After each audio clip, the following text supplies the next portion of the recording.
आफताब किसी पेशेवर अपराधी की तरह व्यवहार कर रहा है, इसीलिए आफताब का अब नार्को टेस्ट किया जाएगा। साइको एनालिसिस टेस्ट की भी तैयारी है। इसकी नौबत इसलिए आई है क्योंकि पुलिस के पास न साबुत लाश है, न सीसीटीवी तस्वीरें, न श्रद्धा का मोबाइल और न ही वो इलेक्ट्रिक आरी जिससे श्रद्धा के शव को टुकड़े किए गए।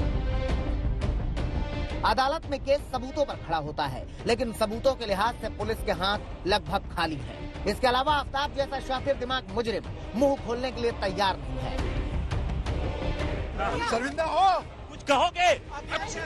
चेहरा क्यों छुपा रहे हो? मीडिया के सामने तो आफताब ने खामोशी ओढ़ रखी है, लेकिन पुलिस के सामने मुंह खोलता भी है तो बस गुमराह करने के लिए। कभी कहता है कि श्रद्धा का मोबाइल महाराष्ट्र में फेंका, कभी कहता है कि दिल्ली में फेंका। श्रद्धा के चेहरे का हिस्सा जिसे वो डीप फ्रीजर में सामने की तरफ रखता था ताकि जब भी फ्रिज खुले तो उसे देख सके, उसे उसने कहां फेंका ये भी नहीं बता रहा। उससे ये सब उगलवाने के लिए पुलिस ने नार्को टेस्ट की अर्जी लगाई थी, जिसे साकेत कोर्ट ने स्वीकार कर लिया है। पुलिस के दिमाग में कहीं ना कहीं ये बात भी जरूर होगी कि उसकी इन्वेस्टिगेशन में भी है कि कहीं गुमराह तो नहीं कर रहा, और इसीलिए पुलिस जो भी बयान आफताब दे रहा है उसको वेरीफाई कर रही है, सबूतों से मिलाने की कोशिश कर रही है, समझने की कोशिश कर रही है कि कितना ये सच बोल रहा है। उसकी लोकेशन से उसकी मैच कराने की कर रही है कोशिश बातों से कि किस तरीके से वो कितना सच और कितना झूठ बोल रहा है। दिल्ली पुलिस आफताब से पूछताछ के लिए मनोरोग विशेषज्ञ की मदद भी ले रही है। मानसिक स्थिति को समझने के लिए एक मनोरोग विशेषज्ञ पुलिस टीम के साथ रहता है। नार्को टेस्ट हो या साइको एनालिसिस टेस्ट, इसके जरिए मिली जानकारी अदालत में सबूत के तौर पर मानी नहीं जाती, लेकिन पुलिस को सबूत जुटाने में इनसे मदद मिल सकती है। इस बीच आज सुबह 8 बजे ही पुलिस आफताब को महरौली के जंगलों में लेकर आई ताकि मोबाइल, आरी और श्रद्धा के शव के टुकड़े ढूंढे जा सके, मगर अब तक उसे कामयाबी नहीं मिली है।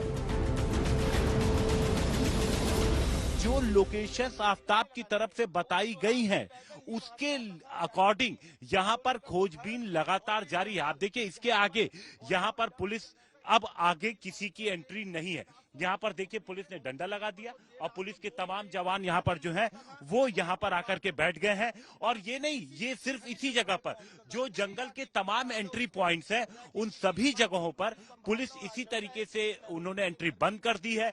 और अंदर जो पुलिस की टीम है जिसमें महरौली थाने के एसएचओ भी हैं, वो सभी लोग लगातार पार्ट्स को तलाशने की कोशिश कर रहे हैं। ये कवायद लगातार पुलिस जारी रखी हुई है और पुलिस को जिन चीजों की तलाश हो उसमें श्रद्धा का मोबाइल फोन, हथियार और इसके अलावा पूरे बॉडी पार्ट्स। अब पुलिस को जब पार्ट्स जो मिले भी हैं उनकी सबसे पहले तो फॉरेंसिक कराई जाएगी, ये तय किया जाएगा कि हाँ वो मानव अंग है, और उसके बाद फिर उनका जांच डीएनए मैच कराया जाएगा। कल रात पुलिस ने पुतला लेकर आफताब के फ्लैट पर रिक्रिएशन भी किया था। वहीं उसने आफताब का झूठ भी पकड़ा। जो आफताब कह रहा था कि 22 मई को श्रद्धा झगड़ा करने के बाद सिर्फ मोबाइल लेकर चली गई थी, उसी आफताब के अकाउंट में श्रद्धा के मोबाइल बैंकिंग ऐप से 26 मई को 54,000 रुपए ट्रांसफर हुए। यही नहीं, 31 मई को श्रद्धा के इंस्टाग्राम अकाउंट से उसके दोस्तों को चैट के जवाब दिए गए। इस दौरान श्रद्धा के मोबाइल की लोकेशन दिल्ली के महरौली की ही मिली। इससे आफताब का झूठ पकड़ा गया। आफताब इतना शातिर है कि 26 अक्टूबर को जब महाराष्ट्र पुलिस ने उसे पूछताछ के लिए बुलाया था तो बड़ी ही सफाई से उसने 22 मई को झगड़े के बाद श्रद्धा के चले जाने की कहानी सुनाई थी। यही नहीं, 3 नवंबर को जब उसका बयान दर्ज किया गया तब भी उसने यही बताया था। हम साथ में रहते थे, छतरपुरा पहाड़ी एरिया जो दिल्ली का एरिया है वहाँ रहते थे, लेकिन वो लड़की का मई महीने में झगड़ा हो गया किसी वजह से, लड़की मुझे छोड़ के चली गई है।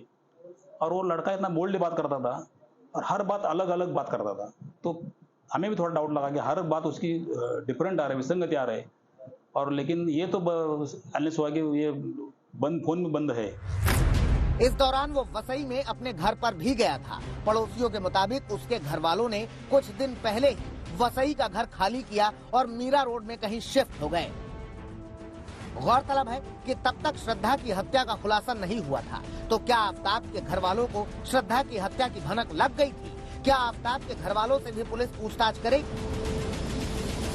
तो शिफ्ट होने के टाइम हम लोग ने पूछा भी था कि अचानक आप लोग किधर क्यों जा रहे हैं, तो उन्होंने एक ही चीज बोला कि हम लोग को बॉम्बे से इधर ट्रैवलिंग में प्रॉब्लम हो रहा है, और उनका एक आफताब का छोटा भाई था उसका भी अभी रिसेंटली 2 महीना पहले जॉब कहीं बॉम्बे में लगा, तो बोलते हैं उसका भी जॉब बॉम्बे में है, हमारा भी हुआ है, तो आने जाने में तकलीफ होगी, इसके लिए हम लोग बॉम्बे शिफ्ट हो गए। और कोई रीजन दिए नहीं हो। ये लोग शिफ्ट किए ना जिस दिन पूरा सामान, उसके नेक्स्ट डे वो 2-3 घंटे के लिए आया था शाम के समय। बातचीत वो लोग की होती थी और वो बोल रहे थे कि दिल्ली में रहता है वो, उसका जॉब दिल्ली में चल रहा है और वो वहीं शिफ्ट हो गया है।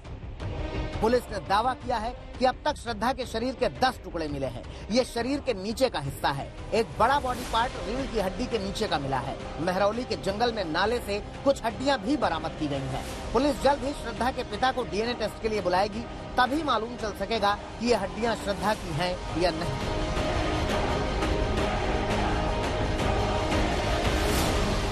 मुंबई में दिव्येश सिंह के साथ हिमांशु मिश्रा और अरविंद ओझा, दिल्ली आज तक।